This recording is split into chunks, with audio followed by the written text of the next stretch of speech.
नमस्कार, चला थेट विषयाला हात घालूया. प्रोग्रामिंग म्हणजे एखादी सुपरपॉवर मिळवण्यासारखंच आहे आणि ही सुपरपॉवर एका रात्रीत नाही तर एक एक ब्लॉक रचून मिळवता येते. आजच्या या विश्लेषणामध्ये आपण पायथॉन या जगातल्या अत्यंत लोकप्रिय भाषेचे अगदी बेसिक पण सर्वात महत्त्वाचे बिल्डिंग ब्लॉक्स बघणार आहोत. भक्कम इमारतीसाठी जसा मजबूत पाया लागतो ना, तसंच प्रोग्रामिंगसाठी हे घटक पक्के असणं एकदम मस्ट आहे. आता सर्वात पहिला प्रश्न, हे सगळं शिकायचंच कशासाठी? तर याचं उत्तर आहे $64,000. हो, अगदी बरोबर ऐकलत. ग्लासडोरच्या आकडेवारीनुसार अमेरिकेत एका फ्रेशर पायथन डेव्हलपरचा हा सुरुवातीचा सरासरी पगार आहे.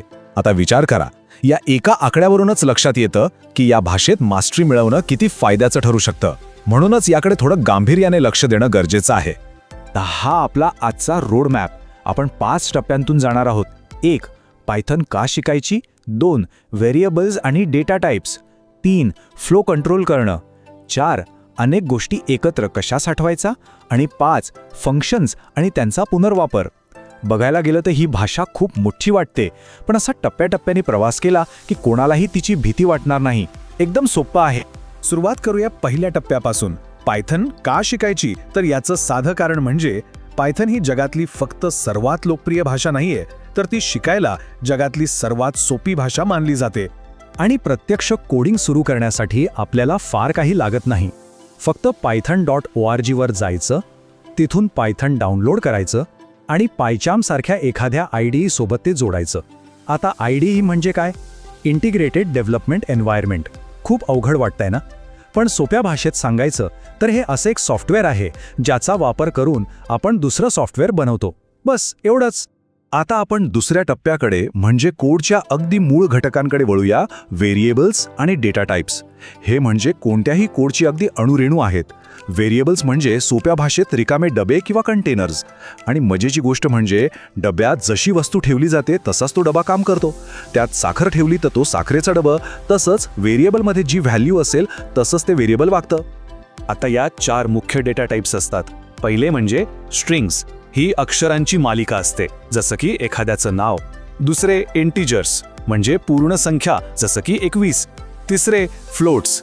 यात दशांश किंवा डेसिमल असलेल्या संख्या येतात. आणि चौथे म्हणजे बुलियन्स. हे फक्त ट्रू किंवा फॉल्स या 2च गोष्टी सांगतात. इथे एक गोष्ट कायम लक्षात ठेवायची, स्ट्रिंगचा वापर थेट गणिताच्या कॅल्क्युलेशनसाठी अजिबात करता येत नाही. त्यासाठी इंटिजर किंवा फ्लोटचाच वापर करावा लागतो. कोड लिहिताना वेळेची आणि जागेची बचत कशी करायची यासाठी एक मस्त ट्रिक आहे. ती म्हणजे मल्टिपल असाइनमेंट. एकाच लाईनच्या कोडमध्ये आपण अनेक व्हेरिएबल्सना व्हॅल्यू देऊ शकतो.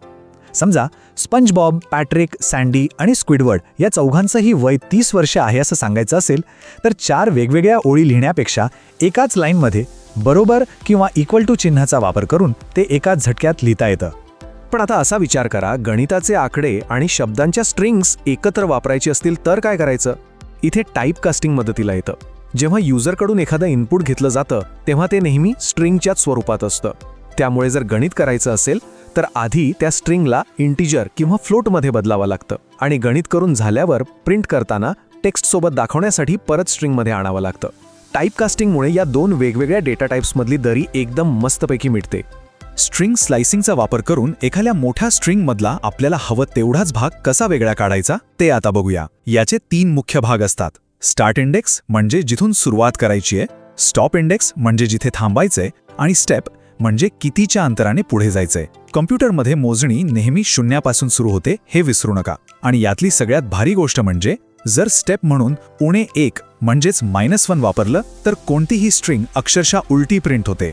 आपला पुढचा महत्त्वाचा ब्लॉक आहे प्रोग्रामचा फ्लो कंट्रोल करणं.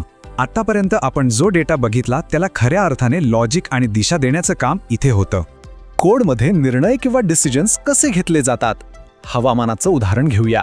इफ म्हणजे जर दिलेली पहिली अट खरी असेल तरच तो ब्लॉक रन होतो. जर ती चुकीची ठरली तर elif द्वारे दुसरी अट तपासली जाते. आणि जर सगळ्याच अटी खोट्या ठरल्या तर एकदम शेवटचा पर्याय म्हणून एल्स ब्लॉक रन होतो. इथे हे लक्षात घेणं खूप क्रिटिकल आहे की अचूक रिझल्टसाठी या सगळ्या स्टेटमेंट्सचा सिक्वेन्स अगदी योग्य असायलाच हवा. आता लूप्सच्या दुनियेत डोकावून बघू. या 2 मुख्य प्रकार आहेत, व्हाईल लूप्स आणि फॉर लूप्स.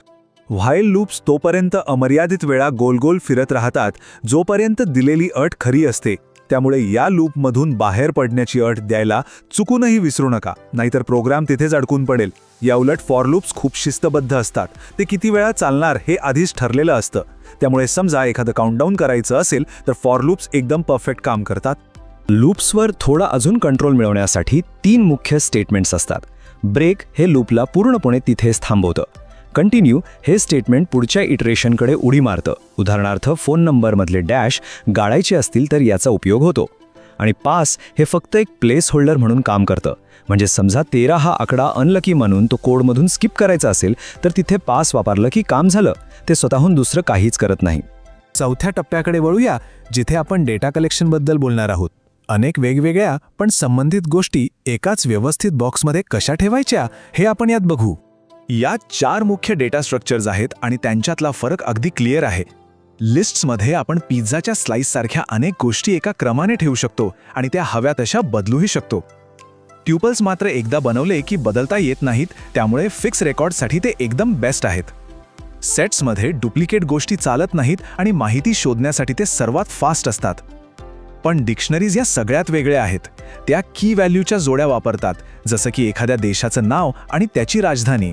आता आपण आलोय आपल्या शेवटच्या आणि सर्वात महत्त्वाच्या बिल्डिंग ब्लॉकवर, फंक्शन्स आणि त्यांचा पुनर्वापर.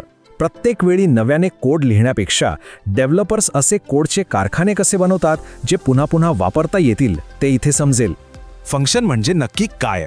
तर फंक्शन म्हणजे कोडचा असा एक ब्लॉक जो फक्त आणि फक्त तेव्हाच रन होतो जेव्हा त्याला तशी हाक मारली जाते किंवा कॉल केलं जातं. यातले शब्द अगदी साधे आहेत. फंक्शनला बाहेरून जो डेटा दिला जातो त्याला आर्ग्युमेंट्स म्हणतात आणि फंक्शनच्या आत जे व्हेरिएबल्स हा डेटा घेण्यासाठी तयार असतात त्यांना पॅरामीटर्स म्हणतात. यात लोकल स्कोप आणि ग्लोबल स्कोप या 2 गोष्टींमधला फरक समजून घेणं खूप गरजेचं आहे. लोकल व्हेरिएबल हे फंक्शनच्या आतच तयार होतं आणि फक्त तिथेच ओळखलं जातं, पण ग्लोबल व्हेरिएबल मात्र कुठल्याही फंक्शनच्या बाहेर तयार होतं आणि ते संपूर्ण प्रोग्राममध्ये कुठेही वापरता येतं. यात LEGB नावाचा एक नियम आहे. त्यानुसार आपला कोड नेहमी आधी लोकल व्हेरिएबल शोधतो आणि तिथे काही नाही मिळालं तरच तो ग्लोबल व्हेरिएबलकडे जातो. कधीकधी फंक्शनमध्ये किती डेटा येणार आहे हेच आपल्याला माहिती नसतं. अशा वेळी स्टार आर्क्स आणि डबल स्टार क्वॉकजीची एंट्री होते.